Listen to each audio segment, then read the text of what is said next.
इस विश्लेषण में आपका स्वागत है। आज हम एक ऐसे ऐतिहासिक विषय पर बात करने वाले हैं जिसने सच में पूरी दुनिया के सोचने का नजरिया ही बदल कर रख दिया। गौतम बुद्ध का तिहरा तेज ये सिर्फ इतिहास का कोई पुराना पन्ना नहीं है, बल्कि एक ऐसा जीवन है जो आज भी हम सबके लिए एक बहुत बड़ा मार्गदर्शक है। जरा सोचिए, क्या ये अजीब नहीं लगता कि बुद्ध पूर्णिमा का ये एक अकेला दिन अपने आप में पूरी की पूरी फिलॉसफी समेटे हुए है। मेरा मतलब है, दुनिया के इतिहास में शायद ही कोई और ऐसा दिन होगा जो किसी एक महापुरुष के जीवन के 3 सबसे बड़े पड़ावों का गवाह बना हो। एक जन्म, एक आध्यात्मिक जागरण और इस संसार से अंतिम विदाई। ये महज कोई इत्तेफाक नहीं है, बल्कि एक पूरे चक्र का प्रतीक है। तो चलिए इस कहानी की शुरुआत करते हैं। पहला पड़ाव, the Prince of Lumbini. Siddharth Gautam की ये जर्नी सच में बहुत ही फैसिनेटिंग है। 563 ईसा पूर्व में लुम्बिनी में उनका जन्म हुआ।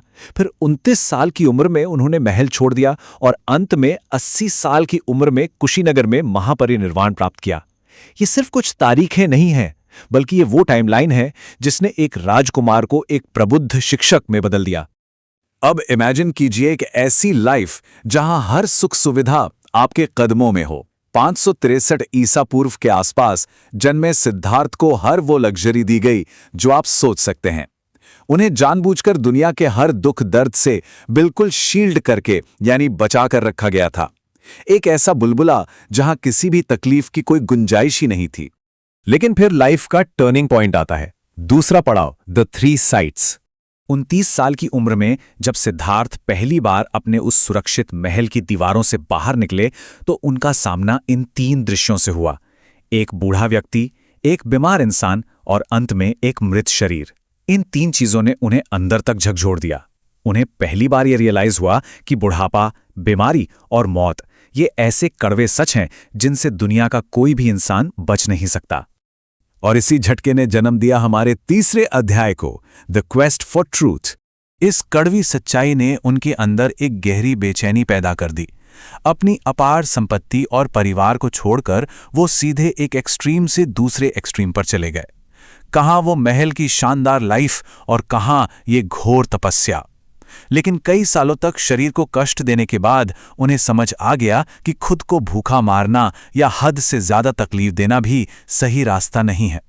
इन दोनों ही एक्सट्रीम्स से सच नहीं मिलने वाला था, जिसने उन्हें उनके आध्यात्मिक सफर के सबसे बड़े क्लाइमैक्स तक पहुंचाया। चौथा पड़ाव, अवेकनिंग एट बोध गया।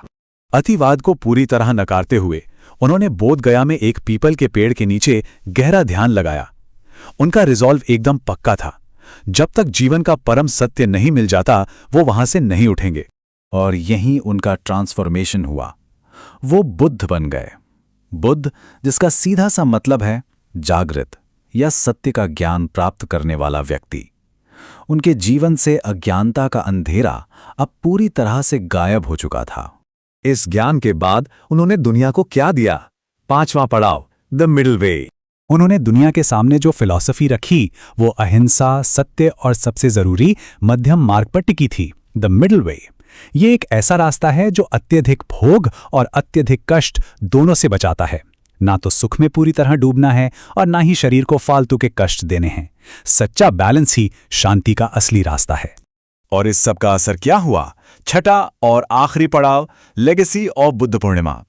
उनकी ये शिक्षाएं धीरे धीरे पूरी दुनिया में फैल गईं और फिर लगभग 80 वर्ष की आयु में कुशीनगर में उन्होंने महापरिनिर्वाण प्राप्त किया। ये सिर्फ जीवन का अंत नहीं था, बल्कि जन्म और मृत्यु के इस एंडलेस साइकिल से हमेशा हमेशा के लिए आजाद होना था, दुख से पूरी तरह मुक्ति। तो अब आप समझे कि ये पूरी ऐतिहासिक यात्रा बुद्ध पूर्णिमा को इतना खास क्यों बनाती है। सिद्धार्थ का जन्म, उनका एनलाइटनमेंट और उनका महापरिनिर्वाण, ये तीनों बड़े माइलस्टोन्स एक ही दिन पर आते हैं। ये वाकई में कमाल की बात है। जाते जाते उनका एक मैसेज जो आज भी हम सबके लिए बहुत रेलेवेंट है, अपा दीपो भव, यानी अपना प्रकाश खुद बनो, बी योर ओन लाइट।